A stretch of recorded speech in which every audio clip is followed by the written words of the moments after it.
Intelligence റിപ്പോർട്ടിന് എന്തുപറ്റി എന്നാണ് super prime time ചർച്ച ചെയ്യുന്നത്. ശ്രീ എൻ ഷംസീർ MLA, മുഖ്യമന്ത്രി ഇന്ന് ഗൗരവതരമായ ഒരു കാര്യമാണ് നിയമസഭയിൽ പറഞ്ഞത്.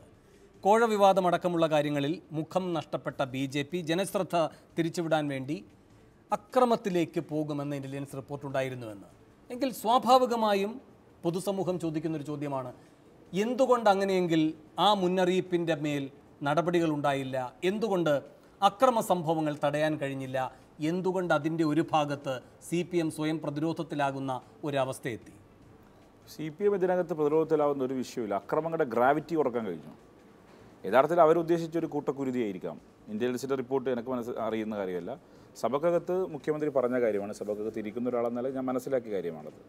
പക്ഷേ ഇതിനകത്ത് നേരത്തെയും ഇങ്ങനെ RSS എപ്പോഴും പ്രതിരോധത്തിലാവുന്ന ഘട്ടത്തിൽ, BJP പ്രതിരോധത്തിലാവുന്ന ഘട്ടത്തിൽ അവർ പലപ്പോഴും പല ഘട്ടങ്ങളിലും ഇത്തരം അക്രമം ഉണ്ടായിട്ടുണ്ട്. നിങ്ങൾക്കറിയാം, BJP ഗവൺമെൻറ്റിനെതിരെ ഒരു ഇറിഗേഷൻ വന്നു, ഓർമ്മയുണ്ടാകും. അത് 1999-2004 അവർ ഭരിക്കുമ്പോഴാണ് കോഫിൻ സ്കാം, ചവപ്പെട്ടിക്കും പോകണം. അന്നും ശ്രദ്ധ തിരിച്ചുവിടാൻ പല സംഭവങ്ങളും ഉണ്ടായിരുന്നു തുടർന്ന്. അപ്പോൾ അതുപോലെ ഈ BJPയുടെ ഒരു സ്ഥിരം സ്ട്രാറ്റജിയാണ്, എന്തെങ്കിലും തരത്തിൽ സംഭവങ്ങൾ അവർക്കെതിരെ ഉയർന്നു വരുമ്പം അതിൽ നിന്ന് രക്ഷപ്പെടാൻ. യഥാർത്ഥത്തിൽ BJP വളരെ പ്രതിരോധത്തിലായ സംഭവങ്ങൾ ഇപ്പോഴും അതിൻ്റെ പുകമറയുന്നവർ അതിൻ്റെ ഇതൊന്നും രക്ഷപ്പെടാൻ അവർ കഴിയില്ല. കാരണം അത്രമാത്രം ചെളിയിൽ പൂണ്ടിരിക്കുന്നു താമര എന്നുള്ളതാണ്. അഴിമതിയുടെ ഏതെങ്കിലും ഒരു RS വിനോദ്, ആർക്കും അറിയാത്തൊരു RS വിനോദിന് 5.6 കോടി രൂപ കൊടുക്കുന്നു എന്ന് പറഞ്ഞാൽ ആര് വിശ്വസിക്കാനേത്? AV മെഡിക്കൽ കോളേജുകൾ RS വിനോദിനെ സമീപിച്ചു. RS വിനോദ് ആരാണ്? ഈ കോഴ വിവാദം വരുന്നത് വരെ RS വിനോദിനെ ആർക്കറിയാം? RS വിനോദിനെ ആർക്കും അറിയില്ല.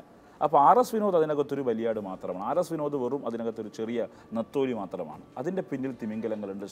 തിമിംഗലങ്ങളെ മുഴുവൻ രക്ഷിക്കാനുള്ള അവസരം നിങ്ങളായി ഉണ്ടാക്കി കൊടുത്തത് എന്തിന്? തിമിംഗലങ്ങൾ രക്ഷപ്പെടുമെന്ന് പറയാനായിട്ടില്ലല്ലോ. ഇപ്പോൾ ഇൻവെസ്റ്റിഗേഷൻ നടന്നുകൊണ്ടിരിക്കുകയാണ്. CM പറഞ്ഞല്ലോ ഇന്ന് സഭക്കകത്ത്, ഈ പല ആളുകളും ആ വിഷയം ഉന്നയിച്ചു. CM വളരെ ക്ലിയർ കട്ടായി പറഞ്ഞു, എന്താ ഇൻവെസ്റ്റിഗേഷൻ നടന്നുകൊണ്ടിരിക്കുകയാണ്. ഏതെങ്കിലും ഒരു ഘട്ടത്തിൽ ഈ ഇൻവെസ്റ്റിഗേഷൻ കൊണ്ട് പോരാ എന്ന് തോന്നുമെങ്കിൽ അന്നേരം മറ്റു കാര്യങ്ങൾ ആലോചിക്കും. പക്ഷേ ഷംസീർ, ഇതെല്ലാം മറികടക്കാൻ വേണ്ടി ഇവർ ആസൂത്രണം ചെയ്താണ് അക്രമമെങ്കിൽ നിങ്ങളുടെ കൂട്ടത്തിലെ ഏതെങ്കിലും പ്രധാനപ്പെട്ട ചുമതല വഹിക്കുന്ന ആളുകൾ തന്നെ അതിൽ എന്തുകൊണ്ട് ഈ പറയുന്ന പ്രകോപനപരമായ പെരുമാറ്റത്തിലേക്ക് പോകണം? എന്തുകൊണ്ട് പോലീസ് കാഴ്ചക്കാരാകണം?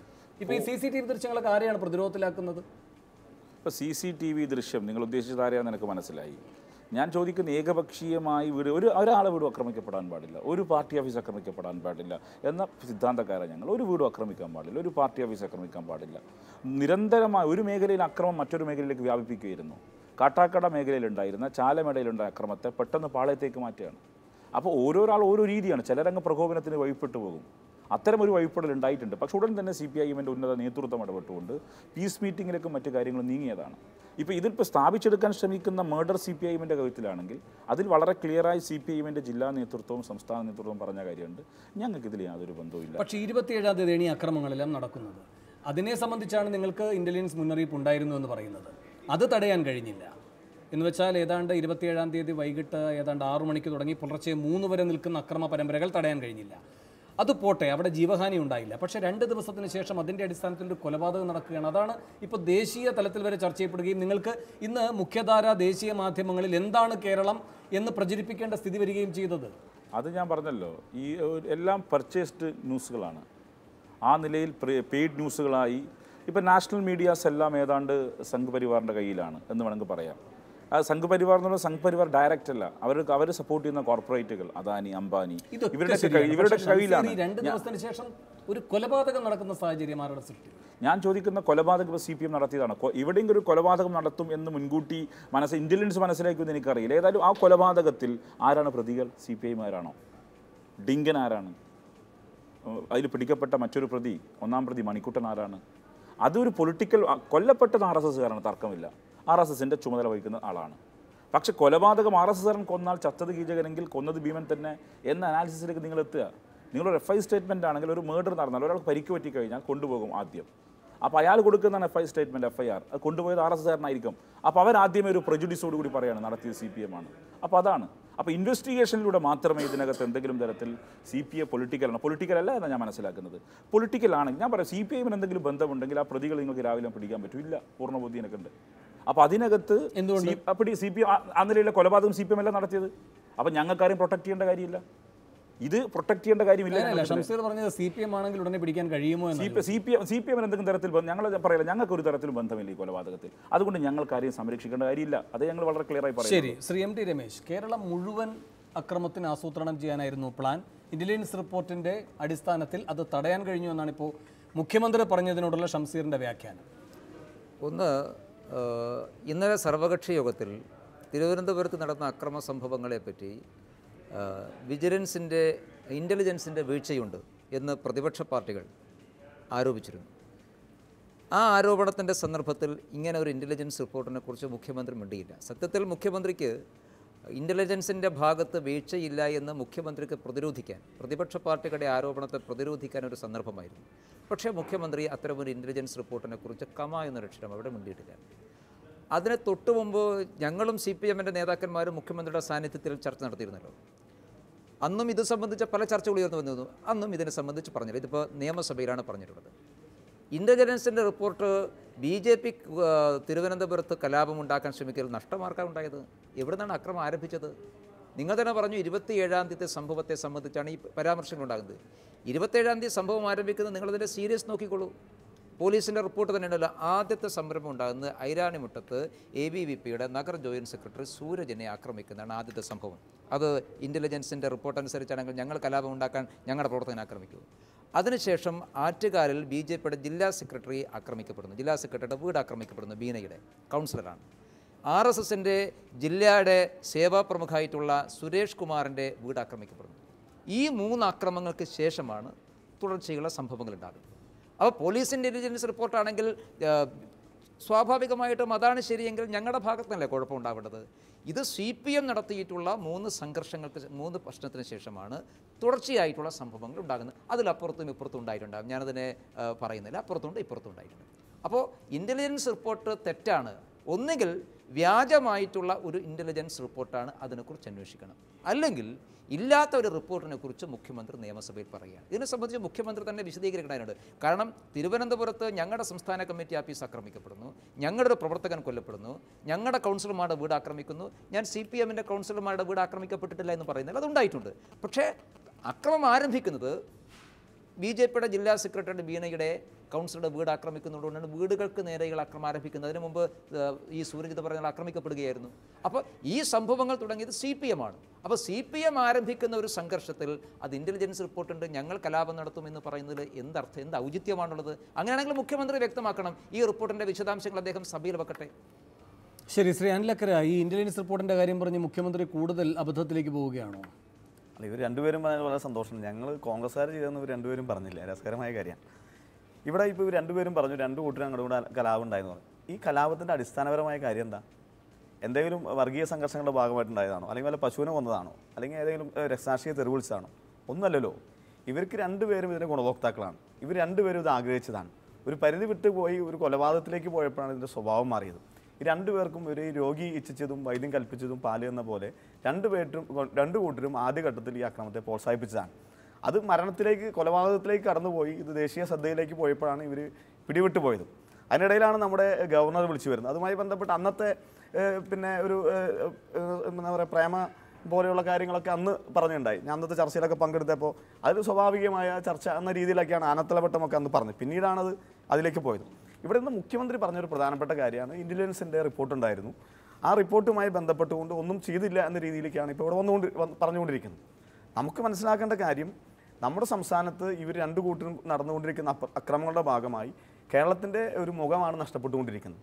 ആ മുഖം തിരിച്ചു പിടിക്കാൻ വേണ്ടി ഇന്ന് ദേശീയ മാധ്യമങ്ങളിൽ ഡൽഹിയിൽ പരസ്യം ചെയ്തിട്ട് യാതൊരു കാര്യമില്ല. ഇവിടുത്തെ പ്രധാനപ്പെട്ട പ്രശ്നം മെഡിക്കൽ കോഴയുമായി ബന്ധപ്പെട്ടുകൊണ്ടും കോളം കൊട്ടാരവുമായി ബന്ധപ്പെട്ടാണ് ഇതിൻ്റെ ഏറ്റവും അടിസ്ഥാനപരമായ വിത്ത് കിടക്കുന്നത്. ഇവിടെ CPMൻ്റെ നേതൃത്വത്തിൽ നമ്മുടെ സംസ്ഥാനത്ത് BJPക്കെതിരായുള്ള വലിയ മൂവ്മെൻ്റ് ഉണ്ട് എന്ന് വരുത്തി തീർക്കാനുള്ള ശ്രമം കൂടി ഇതിൻ്റെ ഭാഗമായിട്ടുണ്ട്. ഇന്ന് മുഖ്യമന്ത്രി സഭയിൽ പ്രസംഗിച്ചപ്പോൾ അല്ലെങ്കിൽ മറുപടി പറഞ്ഞപ്പോൾ വളരെ ദുർബലനായൊരു മുഖ്യമന്ത്രിയാണ് കണ്ടത്. അദ്ദേഹം നേരെ ഗുജറാത്തിലേക്ക് പോയി, ഹരിയാനയിലേക്ക് പോയി, ഡൽഹിയിലേക്ക് പോയി, എല്ലാ സ്ഥലത്തും പോയി. ഇവിടെ നടന്ന ഒരുപാട് കൊലപാതകങ്ങളുണ്ട്. TPയുടെ കൊലപാതകം, അരിയിൽ ഷുക്കൂറിൻ്റെ കൊലപാതകം, അസ്ലമിൻ്റെ കൊലപാതകം, വിനായകൻ്റെ മരണം, ജിഷ്ണുവിൻ്റെ മരണം തുടങ്ങിയതിലൊന്നും ഒരു പ്രശ്നം ഉണ്ടായില്ല. സീതാറാം യെച്ചൂരിയുടെ ആക്രമണം അദ്ദേഹത്തിന് നേരെ ഉണ്ടായപ്പോൾ രാഹുൽ ഗാന്ധി ഉൾപ്പെടെ ഞങ്ങൾ ഉൾപ്പെടെയുള്ള ആളുകൾ അതിനെതിരെ പ്രതികരിച്ചതാണ്. രാഹുൽ ഗാന്ധിക്കെതിരെ ആക്രമണം ഉണ്ടായപ്പോൾ ഇവരാരും ഇതിനകത്ത് പ്രതികരിച്ചില്ല. ഇവിടെ നമ്മുടെ സംസ്ഥാനത്ത് ത്തേക്കാൾ കൂടുതൽ താല്പര്യം ഇന്ത്യയിലെ മറ്റ് സംസ്ഥാനങ്ങളിൽ, കേരളം ഒഴിച്ചുള്ള മറ്റ് സംസ്ഥാനങ്ങളിൽ നടക്കുന്ന ന്യൂനപക്ഷ വേട്ടയ്ക്കെതിരെ പ്രതികരിക്കാനാണ് നമ്മുടെ മുഖ്യമന്ത്രിക്ക് താല്പര്യം. അപ്പോൾ ഇവിടെ ഇന്നുണ്ടായ വിഷയത്തിൽ രാവിലെ ചോദ്യോത്തര വേള മുതൽ ഇന്ന് ശ്രീമതി ടീച്ചറുടെ ഉത്തരം ഒഴിച്ചാൽ ബാക്കിയൊക്കെ ചോദ്യം ഉത്തരമായി പറഞ്ഞതൊക്കെ മുഖ്യമന്ത്രിയുടെ നേതൃത്വത്തിലാണ്. അടിയന്തര പ്രമേയത്തിൻ്റെ ചർച്ചയ്ക്ക് മുഖ്യമന്ത്രി തന്നെയാണ് മറുപടി പറഞ്ഞത്. അപ്പോൾ അതിലൊക്കെ എല്ലാവരും സ്വരാജ് വരെ ആവശ്യപ്പെട്ടത് ഇതൊരു സ്പെഷ്യൽ ഇൻവെസ്റ്റിഗേഷൻ ടീമിനെ വെച്ച് കേസ് ഈ മെഡിക്കൽ കോഴ നടത്തണമെന്നാണ്. മുഖ്യമന്ത്രി പറയുന്നത് എന്താ, വിജിലൻസ് അന്വേഷണം കേട്ട് പൂർത്തിയായിട്ട് മുഖ്യമന്ത്രി പറഞ്ഞു ഇതിൽ പണം മേടിച്ചിട്ടുണ്ടെന്ന് തെളിവ് കിട്ടി, അതിനെ അയാൾ അറസ്റ്റ് ചെയ്തുകൂടെ? FIR രജിസ്റ്റർ ചെയ്ത് ക്വിക്ക് വെരിഫിക്കേഷൻ പോകേണ്ട കാര്യം ഇതിനകത്തില്ല. കാരണം ഇത് പണം കിട്ടി എന്ന് വളരെ ക്ലിയർ ആയിട്ടുള്ള മൊഴി കൂടി വന്നിരിക്കുകയാണ്. അപ്പോൾ ഇതൊരു FIR ഇട്ട് പ്രതി അറസ്റ്റ് ചെയ്യാൻ വിജിലൻസിന് കഴിയില്ല. കാരണം അത് ക്വിക്ക് വെരിഫിക്കേഷൻ കഴിഞ്ഞ് സമയം കഴിഞ്ഞ് FIR കഴിഞ്ഞ് ചാർജിലേക്ക് പോയാൽ മാത്രമാണ് കഴിയുക. അപ്പോൾ അതുകൊണ്ട് ഇതിനെ ഒരു ക്രിമിനൽ സ്വഭാവത്തിലുള്ള വിഷയത്തിലേക്ക് മാറ്റാനാണ് സ്വരാജ് പറഞ്ഞത്. സ്പെഷ്യൽ ഇൻവെസ്റ്റിഗേഷൻ ടീമിനെ വെച്ച് ഒരു ക്രിമിനൽ സ്വഭാവത്തിലേക്ക് കൊണ്ടുവന്ന് ഇത് നടപടിയിലേക്ക് പോകാൻ. അപ്പോഴും മുഖ്യമന്ത്രി പറയാം നമ്മുടെ സംസ്ഥാനത്ത് ഒരു വിജിലൻസ് എൻക്വയറി 6 മാസമാകാതെ കഴിഞ്ഞത് വേണു കേട്ടിട്ടുണ്ടോ? ഞാൻ കേട്ടിട്ടില്ല. ഒരു പഞ്ചായത്ത് ഓഫീസിലെ ഒരു റോഡ് ടാർ ചെയ്ത കേസ് വിജിലൻസിന് കൊടുത്താൽ 1 കൊല്ലം കഴിഞ്ഞാണ് റിപ്പോർട്ട് വരിക. സമാനമായ നിരവധിയായ കേസുകൾ 6 മാസത്തിനകം ഏതെങ്കിലും ഒരു കേസിൽ വിജിലൻസ് റിപ്പോർട്ട് കൊടുത്ത് കേസ് എടുത്തിട്ടുണ്ടോ? ഒരു ചുക്ക് ഇവിടെ സംഭവിക്കാൻ പോകുന്നില്ല. ഇവിടെ പിന്നെ കർണാടകയിൽ പിന്നെ നമ്മുടെ ഊർജ്ജമന്ത്രി ക്കെതിരെ ഉണ്ടായ വിഷയം വന്നപ്പോൾ അവിടെ വളരെ ഭീകരമായ രീതിയിലാണ് പിന്നെ ഞങ്ങളുടെ സിദ്ധരാമയ്യ BJPക്കാർക്കെതിരെ കേസുകളുമായി മുന്നോട്ട് പോയത്. ഇവിടെ മെഡിക്കൽ കോഴ വിഷയത്തിൽ ബഹുമാനായ മുഖ്യമന്ത്രിക്ക് ആ വിഷയം ഇവരെ BJPക്കാരെ പ്രതിക്കൂട്ടിലാക്കണമെങ്കിൽ ശിക്ഷിക്കണമെങ്കിൽ അടിയന്തരമായും സ്വരാജ് പറഞ്ഞ പോലെ സ്പെഷ്യൽ ഇൻവെസ്റ്റിഗേഷൻ ടീമിനെ വെച്ച് ഇത് അഴിമതിയുടെ ഭാഗമല്ലത്, ഇത് അഴിമതിയായി കാണിക്കേണ്ട, ഇത് ക്രിമിനലാണ്, പണം തട്ടിയെടുത്തതാണ്. ആ പണം തട്ടിയെടുത്ത കേസിൽ ഇവരുടെ പേരിൽ ക്രിമിനൽ പ്രൊസീജിയറാണ് പോകേണ്ടത്. അത് അഴിമതി രണ്ടാമതാണ് വരുന്നത്. അത് അന്വേഷിക്കേണ്ടത് കേന്ദ്രത്തിലെ മന്ത്രിമാർക്കെതിരെയാണ്. അത് ഇവിടെ ഇരുന്ന് തിരുവനന്തപുരത്ത് ഒരു DSP അവിടെ ഇരുന്ന് കേന്ദ്രത്തിലെ മന്ത്രിമാർക്ക് അന്വേഷിക്കാൻ പറ്റുമോ? നടക്കുന്ന കാര്യമൊന്നുമല്ല പറയുന്നു. ഇവിടെ ക്രിമിനൽ സ്വഭാവത്തിൽ പണം തട്ടിയെടുത്ത കേസ് ഇവരെ പേരിൽ രജിസ്റ്റർ ചെയ്യാം. അപ്പോൾ അതുകൊണ്ട് ഇത് വളരെ ഭംഗിയായി ഇത് ഒതുക്കി തീർക്കലാണ്. കോവളം കൊട്ടാരം തുടങ്ങിയ വിഷയങ്ങളൊക്കെ ഒതുക്കി തീർക്കുന്നതോടൊപ്പം തന്നെ ഇനി വരാൻ പോകുന്ന കാര്യങ്ങൾ കടക്കപ്പുറത്ത് എന്ന് പറഞ്ഞത് ഇതൊക്കെ വേറെ ഒന്നുകൊണ്ടാണ്. ഇത് ഇവിടെ ഇന്ന് ദുർബലനായ മുഖ്യമന്ത്രി, പാർട്ടി ഒറ്റപ്പെടുത്തിയ മുഖ്യമന്ത്രി, ഇതൊക്കെയാണ് കാണുന്നത്. ഉപദേശികൾ പോലും ഉണ്ടായിട്ട് പാർട്ടി ഒറ്റപ്പെടുത്തിയെന്ന് എന്ത് അടിസ്ഥാനത്തിൽ പറയുന്നു? അത് ഞാൻ പറഞ്ഞല്ലോ, ഇന്ന് മുഖ്യമന്ത്രിയെ വട്ടമിട്ട് എല്ലാവരും പറഞ്ഞു ഒരു സ്പെഷ്യൽ ഇൻവെസ്റ്റിഗേഷൻ ടീമിനെ വെക്കാൻ. DYFIയുടെ സംസ്ഥാന സെക്രട്ടറി ആയ ഭാരവാഹി സ്വരാജ് മുഖ്യമന്ത്രിയുടെ മുഖത്ത് നോക്കി ഇങ്ങനെ ഒരു സ്പെഷ്യൽ ഇൻവെസ്റ്റിഗേഷൻ ടീമിനെ വെച്ചുകൂടെ എന്നൊരു ചോദ്യം ഉന്നയിക്കാൻ എങ്ങനെ ധൈര്യം വരുന്നു? ഞാൻ എൻ്റെ പാർട്ടിയുടെ പിന്നെ നേതാവ് മുഖ്യമന്ത്രിയായിരിക്കുമ്പോൾ ഞാനൊരു ചോദ്യം ചോദിച്ച് ഇങ്ങനെ ഞാൻ ചോദിക്കില്ല. കാരണം അത് CPM പോലും കേഡർ സ്വഭാവമുള്ള പാർട്ടിയിൽ തീരെ നടക്കാൻ പോകുന്ന കാര്യമല്ല. ഇത് എല്ലാവർക്കും പേടി, ലോകത്തെ എല്ലാവർക്കും പേടിയുള്ള ഇരട്ടച്ചങ്ങനായ മുഖ്യമന്ത്രി നിങ്ങൾ സ്പെഷ്യൽ ഇൻവെസ്റ്റിഗേഷൻ ടീമിനെ വെച്ച് അന്വേഷിക്കാൻ പറ്റുമോ എന്ന് പിണറായിയോട് സ്വരാജ് ചോദിക്കാൻ. അപ്പോൾ സ്വരാജിന് എവിടെ ധൈര്യം കിട്ടി? അപ്പോൾ സ്വാഭാവികമായി ഇതിനകത്തൊരു കോർണറിൽ നടക്കുന്നുണ്ട്. ആ കോർണറിൻ്റെ ഇരയാണ് പിണറായി വിജയൻ ഒന്നും ചെയ്യാൻ കഴിയാത്ത രീതിയിൽ പകച്ചു നിൽക്കുകയാണ്. ശരി, ശ്രീ CR നീലകണ്ഠൻ, ഇവിടെ ഗൗരവതരമായ ഇന്റലിജൻസ് റിപ്പോർട്ട് ഉണ്ട് എന്നാണ് മുഖ്യമന്ത്രി പറഞ്ഞിരിക്കുന്നത്. ഇവിടെ MD രമേശ് പറയുന്ന അത്രയും വേഗത്തിൽ CPM-നെ കൂടുതൽ പ്രതിക്കൂട്ടിലാക്കാൻ കഴിയുന്ന ഒന്നാണ് ഈ അക്രമ സംഭവങ്ങളുടെ പരമ്പര എങ്ങനെ തുടങ്ങി, ആരാണ് ആദ്യം പ്രകോപനപരമായി നീങ്ങിയത് എന്നതൊക്കെ പോലീസിൻ്റെ തന്നെ വിശദീകരണങ്ങൾ മുന്നിലുള്ള സ്ഥിതിക്ക് മുഖ്യമന്ത്രി ഇത്തരമൊരു പ്രസ്താവന നടത്തിയത് എന്തുകൊണ്ടാകാം? മുഖ്യമന്ത്രി ഇന്നിപ്പോൾ ഒരു കാര്യത്തിൽ ഞാൻ അദ്ദേഹം പറഞ്ഞത് വിശ്വസിക്കാനാണ് എനിക്കിഷ്ടം. ഇവിടെ ഒരു ഇൻ്റലിജൻസ് റിപ്പോർട്ട് ഉണ്ടായിരുന്നു, പക്ഷേ അദ്ദേഹത്തിന് അതിലൊന്നും ചെയ്യാൻ കഴിഞ്ഞില്ല. ചെയ്യാൻ കഴിയാതിരുന്നതിന് പല കാരണങ്ങളുണ്ട്. അനിൽ അക്കരെ പറഞ്ഞ കാരണങ്ങളുണ്ടാവാം. അതിനപ്പുറത്ത് തന്നെ നമ്മുടെ ചരിത്രം നോക്കൂ. നമ്മുടെ രാഷ്ട്രീയ കക്ഷി കൊലപാതകങ്ങൾ, ഞാൻ രാഷ്ട്രീയ കൊലപാതകം എന്ന് പറയുന്നില്ല, അരാഷ്ട്രീയ കൊലപാതകങ്ങൾ, ഒരു രാഷ്ട്രീയമില്ല അതിൽ. അങ്ങോട്ടും ഇങ്ങോട്ടും കുത്തിക്കൊല്ലുന്നതിന് എന്ത് രാഷ്ട്രീയം? ഒരു രാഷ്ട്രീയമില്ല. പറയുന്ന രാഷ്ട്രീയമെന്ന് പറയുന്നു എന്നുള്ളൂ. ഒരു മനുഷ്യൻ്റെ ജീവൻ നഷ്ടപ്പെടുന്നതിന് ഒരു രാഷ്ട്രീയവും, അതിനാകെ ഒരു രാഷ്ട്രീയമുള്ളൂ, മനുഷ്യത്വരഹിതമായ രാഷ്ട്രീയം. അത്തരം കൊലപാതകങ്ങളിൽ, അക്രമങ്ങളിൽ കൃത്യമായ പോലീസ് നടപടി വളരെ അപൂർവമായി നമ്മുടെ നാട്ടിലുണ്ടായിട്ടുള്ളൂ. ഇപ്പോൾ ഈ ഗവൺമെൻറ് വന്നതിന് ശേഷം CPM-കാർ കൊല്ലപ്പെട്ട കണക്ക് നമ്മുടെ മുമ്പിലുണ്ട്. ആ കണക്കിൽ എത്ര പ്രതികളെ ശരിക്കും പിടിച്ചു? ഇതിന് മുമ്പ് തന്നെ CPM-കാരും BJP-കാരും കൊല്ലപ്പെട്ട യഥാർത്ഥ പ്രതികളെ എത്ര കേസിൽ പിടിച്ചിട്ടുണ്ട്? ഞാൻ പറയുന്നത് ഇത്തരം കാര്യങ്ങളിൽ നമ്മുടെ പോലീസ് നിർവീര്യമാണ്. ഇപ്പോൾ ഈ ഏറ്റവും ഒടുവിലത്തെ കൊലപാതകത്തിലെ പ്രതികളെ പിടിച്ചു, നല്ല കാര്യം. അത് അത്രയും വലിയൊരു സമ്മർദ്ദം വന്നിട്ട് ഇതിനു മുമ്പ് എനിക്ക് തോന്നുന്നു TP ചന്ദ്രശേഖരൻ്റെ പദത്തിലാണ് യഥാർത്ഥ പ്രതികളെ ഇതിനു മുമ്പ് പിടിച്ചിട്ടുള്ളത്. ഞാൻ പറഞ്ഞത് ആ അർത്ഥത്തിൽ അത്ര സമ്മർദ്ദമില്ലെങ്കിൽ ഇവരൊക്കെ രക്ഷപ്പെടും. കാരണം രാഷ്ട്രീയ കക്ഷികളുടെ കീഴിലുള്ള ഗുണ്ടകൾ, അതുപോലെ തന്നെ അഴിമതിയുടെ കാര്യം.